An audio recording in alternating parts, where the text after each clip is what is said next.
Hey, gentlemen. It's been quite years since I've seen you all. It felt like a lifetime.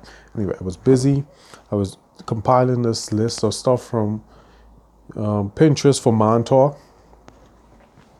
And as you know, I have been inspired to do Man Talk from the Empress Club because of the Magi Warren Lance and a friend of mine who'd asked me, what about the man? And the Magi had said that his channel is for men. And I've learned a lot from the Magi. So because of that, and my friend asking me, what about men? What about the man? Since I'm doing the Empress Club for young men. So here we go, gentlemen. This is for young men, for men also. I hope you find this important or helpful, I should say. I was debating whether or not to make these 10, 15, 20, or 30 minutes long. But I decided to do it for 30 minutes. So I hope it's not too long. Don't worry, there's a lot, so it's not long enough. More will be on the way. The first lesson from the Man Talk is, if you learn self-control, you can master anything. I'll say that again. If you can learn self-control, you can master anything.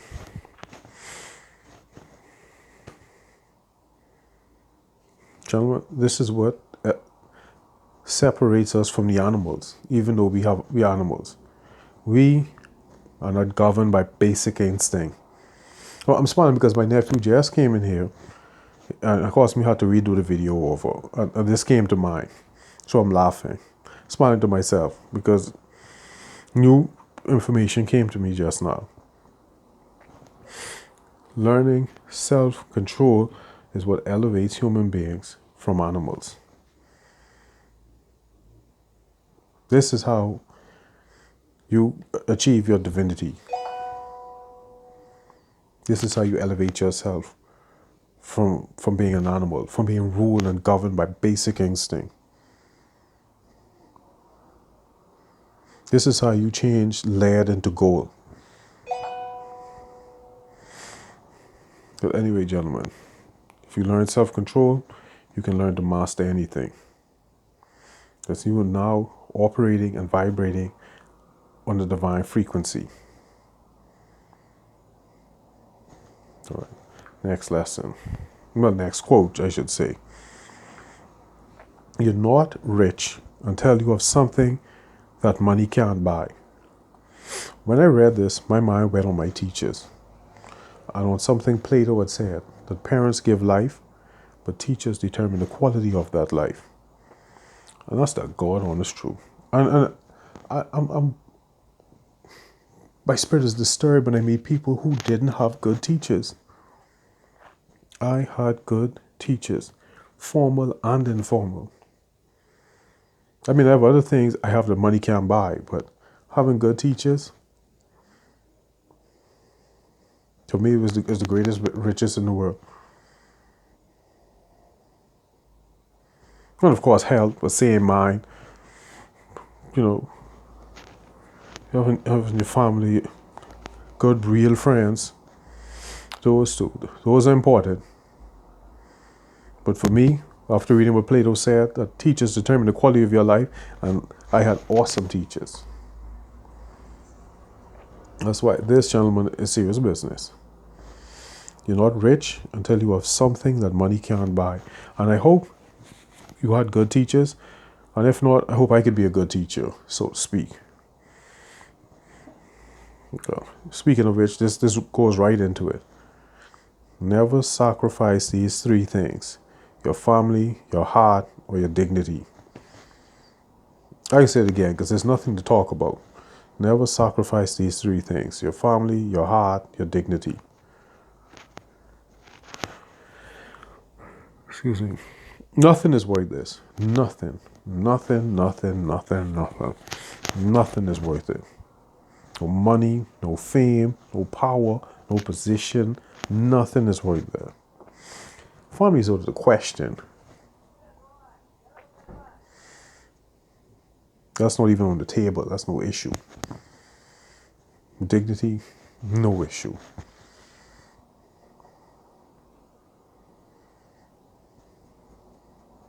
Like my grandmother always said, if you eat grits and sardine, as long as your belly's full, no one needs to know.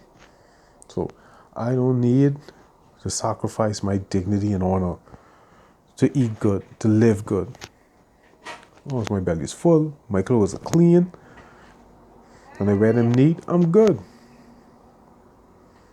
All right, let's say this again, gentlemen. Never sacrifice these three things: your family, your heart, and your dignity.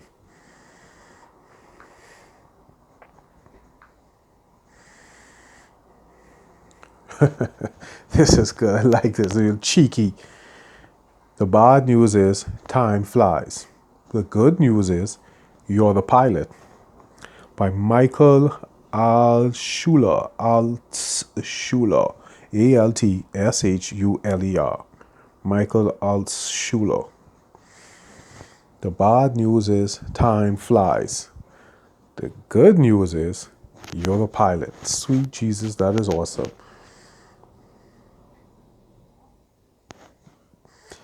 This is, I mean to say depressing and hopeful at the same time. Well, I won't call it depressing, but you can't stop time. But you can control what you do with your time. But now notice this now. It says you're the pilot. You know you can control your time. You have power to control where you leave from and where you're going. So you don't have to be led by the nose like a bull. You could determine beforehand. Just like a pilot has to file a flight manifesto before they take off. So even though you can't control time, you can control your use of it and your destination. So even though it could, I wouldn't say, I hate to say depressing. I don't know what word to use for it to say that, hey, you can't control time. But you can control your use of it and the direction in which you use it.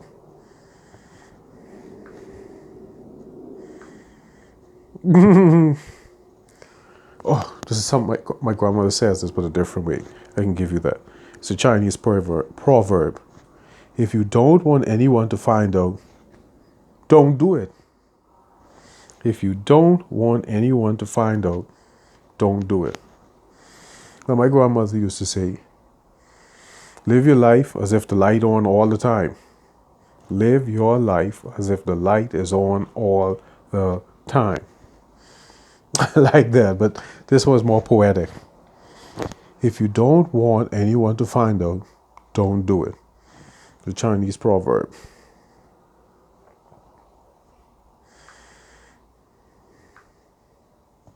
This is more or less for me. I put this here for me to remind me, and for other people like me, basically Aries.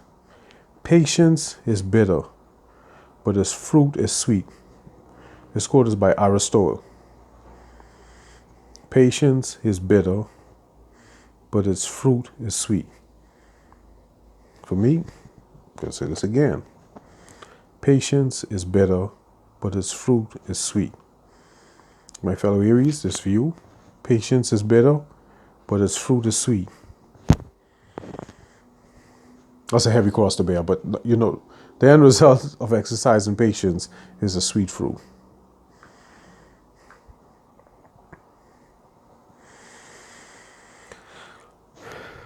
I had to do this again. This for me. I had to remind myself of this. Patience is the calm acceptance that things can happen in a different order than the one you have in mind. I love this. Patience is the calm acceptance that things can happen in a different order than the one you have in mind, by David G. Allen. And you know, this comes to mind. I can't remember how the quote goes. I hate it because I shouldn't say I hate it, but I hate it. Like, man plans and God disposes, or something. Man plans and God laughs. I'm like, that's not funny. No, I'm trying to accomplish something. But I had to learn. Sometimes things happen in a different order than you have in mind. It took a long time for me to learn patience. especially dealing with disappointment and things going awry. Speaking of which, oh, that quote is so soothing for my soul. Sometimes the best laid plans of mice and men sometimes go awry. Oh, you don't know me, but I put a lot of thought and thinking and planning into things before I get started. And have it go awry. But that saying made me realize this happens. I can plan, God laughs. So, my fellow man,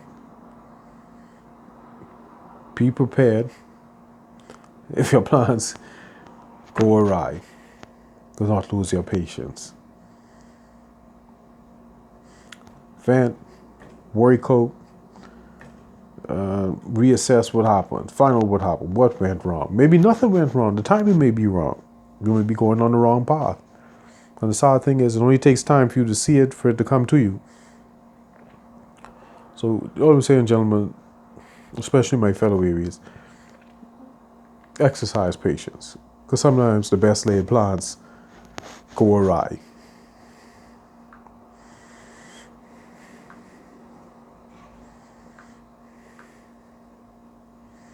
Oh, I can attest to this. There is a voice that doesn't use words. Listen, by the Rumi, or Rumi, I don't know if that's his name or whatever. I love his work, its work. There is a voice that does not use words. Listen. I want to slam down on this thing, but it's 10:30 at night. And I don't wake anybody. I have to find someplace else to do my videos, because I just want to probably break this bench. This is serious business. It's like how I was taught that you ought to listen to that still small voice. When we were taught that sometimes it comes as just a feeling, like it's hard to explain. And that's just what he's saying. There's a voice that doesn't use words. Someone just tell you no, even if something you want more than life. If someone just tell you no, step back. I remember my teacher had said that in junior high school. If the whole world is saying yes and that still small voice is saying no, you listen to that still small voice. And the converse. If the whole world is saying no, but the still small voice is saying yes, listen to that still small voice.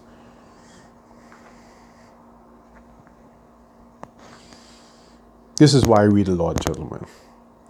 If everybody is thinking alike, somebody isn't thinking. If everybody's thinking alike, somebody isn't thinking. What comes to mind when I read this? When a group of men commit a dumb crime. I'm like, hold on. 4 y'all in the crew are not one sees a problem with this idea. Like the gentleman who robbed a gun store with a knife. Really? I mean, between the two of you, robbing a gun store with a knife made sense. Not one of you could see that there was a problem. If only a small one. That there's a small problem with robbing a gun store with a knife. Of course, one of them got shot. I mean, what did you think was going to happen robbing the gun store? Oh, gentlemen, if everybody's thinking alike, somebody isn't thinking. And in the crew, make sure it's not you, and you get out of that crew ASAP.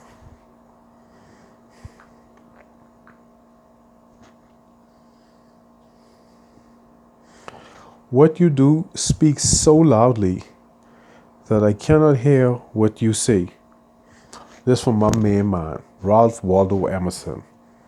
I came across him in 10th grade through Napoleon Hill. What you do speaks so loudly that I cannot hear what you say. Now, this screams what my uncle always preaches. One word: integrity. Integrity. Gentlemen, there's no substitute for integrity. And I remember cowboy movies growing up as a young man. And what always fascinates me when some of the, like, if a cowboy wants something and he goes in a bar, a hardware store, and someone will look at him and say, the person give him credit, even though the sign says no credit, and they will say, "Oh, your face is good around here." I was wondering, what are they talking about? Your face is good around here. That person has a good name. And how would you get a good name?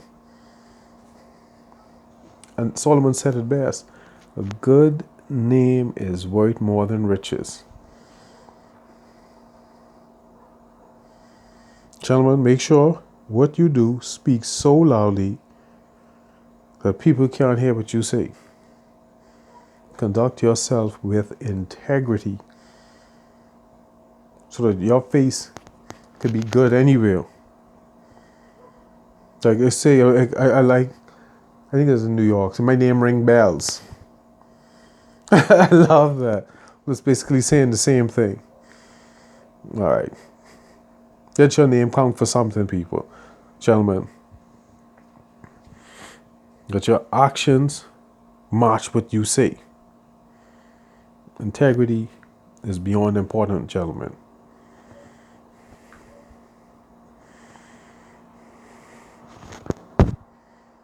This is why I love cowboy movies. I hated cowboy movies, but the lessons I learned from them is serious business. One thing you can still give, that you can give and still keep, is your word. One thing you can give and still keep is your word. And I read a book, something like a collection of quotes like this. The quote went as this: if he says it, you could bank on it. And the gentleman who, I can't remember who made the quote, it was a cowboy, and the author of the book, that's how I'm doing my book, just how that was. So he spoke on the importance of having a good name, that your word is worth something. He's saying if you give your word, keep it. One thing I love about cowboy movies, that handshake is every single thing. That handshake means you're a man of your word. And I just love how cowboys keep their word. I need to get me a 10-gallon hat just because of this. One thing you can give and still keep is your word. Gentlemen, make your word count for something.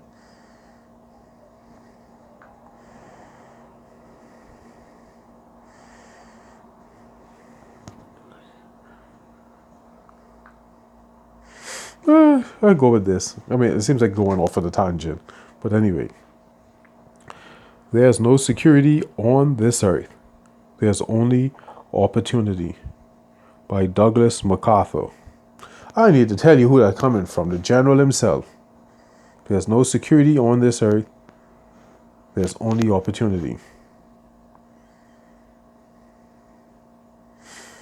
I read something that says that security kills ambition. Gentlemen, if you're a man, you should never even think about security. Ambition is your goal, not security. There's only opportunity, and also making your own opportunity. Make your own opportunity, gentlemen. Don't wait on opportunity to come. It may get lost on the way to you, so you go and make it yourself.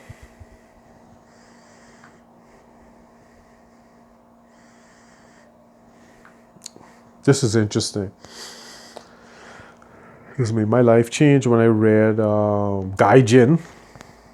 Yes, Gaijin by James Clavell. Anyway, let me give this quote and I'll get into that. Every day is a new beginning. Take a deep breath, smile, and start again. I'll read it again. Every day is a new beginning. Take a deep breath, smile, and start again. In Gaijin, one of the characters, his favorite saying in the morning was this: anything can happen in 3 days. And I have been living by that from 1997. Anything can happen in 3 days. And thanks to my grandmother, when she gets up, she does this. Thank you, Lord, for life. Thank you for letting me see the sun again. She thanks God for everything. And I asked her, as a young man, why do you keep saying the same thing over and over? I didn't know any better. I was young. She said, boy, I live to see another day. I got to see another day the good Lord said. I'm going to take you make the best of it. And I'm going to start off by taking the time to thank God for giving me another day. And from that, I coined my own phrase. When I wake up in the morning, I say, thank you, God. Today is my lucky day because I live to see it. Today is my lucky day and I live to see it. And gentlemen, I want you to approach the morning just like that. It's your lucky day because you live to see it. And don't forget, anything can happen in 3 days. Let me do it like this, because everything's Illuminati and all that nonsense. Anything can happen in 3 days. Jesus Christ. Again, let me quote this. Every day is a new beginning. Take a deep breath, smile, and start again. I had to include this because this is funny. The man on top of the mountain didn't fall there. Now, gentlemen, don't look for miracles. No miracles. Excuse me. I wouldn't say they don't exist.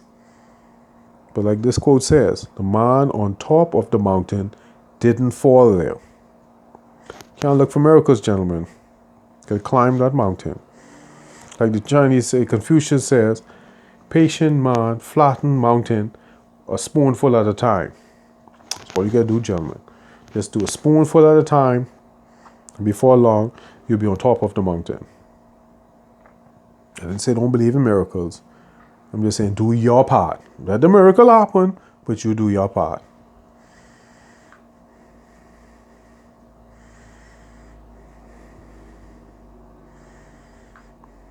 All right. The people in your life should be a source of reducing stress, not causing it. You know what comes to mind? If your right hand offends thee, cut it off. Gentlemen, there's some people in your life that need to be cut off. And like the Bible says, Jesus said it best.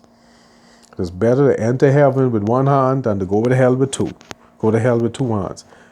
Buddy, I ain't love nobody that much. I cut my right hand off to get into heaven. Gentlemen, don't allow nobody to bring you down. And I learned that in the Red Cross when you have to learn to be a lifeguard. The first lesson you learn is don't allow the person you're trying to help take you down with them. I never forgot that. And I carried that with me throughout my whole life from when I was 11 years old. Don't allow the person you're trying to help to take you down.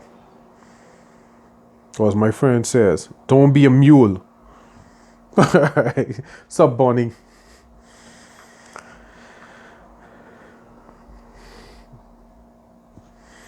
You attract the right things when you have a sense of who you are. I'll say it again. You attract the right things when you have a sense of who you are. Now, gentlemen, you're going to have to probably go over the Empress Club because this is the foundation of one of the chapters. It's called Know Thyself. That's what I say. Know Thyself. As the Magi pointed out in Winning Swag, you have to be on a certain divine frequency to have the best the universe has to offer to enter your life. And that starts off with knowing thyself. And the clue to knowing thyself is in your birthday. Yes, gentlemen. It's in your birthday. The month, day, and year in which you were born. Me, I'm born April 17, 1972. So that makes me an Aries, an 8, a rock, and a water rock. I know full well of all the forces that influence me. So by knowing that, I'm able to transcend it because I'm able to avoid the character flaws of Aries, the 17, and the rock because I'm aware of it. So by being aware of how the day I was born affects me, I'm able to neutralize the negative aspects of it and enhance the positive aspects of it. So I am not a slave to the forces that influence me. And this is how you're able to track the things when you have a sense. You attract the right things when you have a sense of who you are. That's where that comes in. By knowing yourself. It's hard to explain. You just have to check it out. Just check out the chapter Know Thyself in, I think, book 2. It's been a while. I can't even believe it.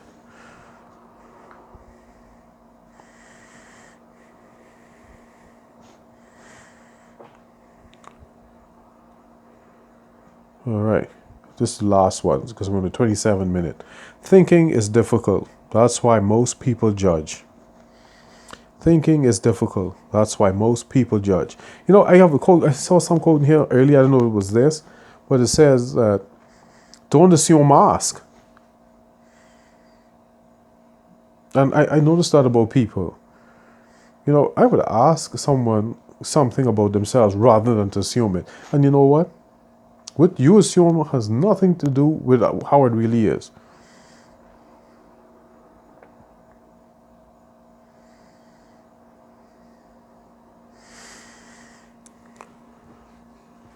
Well, that's one aspect of it. Thinking is difficult. That's why most people judge. Gentlemen, really and truly, to think, really and truly, you can't think if you're not reading. Because if you're watching television, the information comes from television, the internet, all of that, someone is controlling that. There's someone controlling, of course. But it depends on what books you read. That's why I have the book list, a book club, to get you started. So you could have a point of reference to begin. To feed your mind so that you could have something to think upon.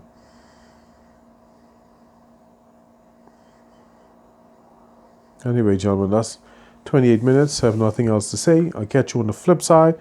I'll go into the second one soon. All right. See you there.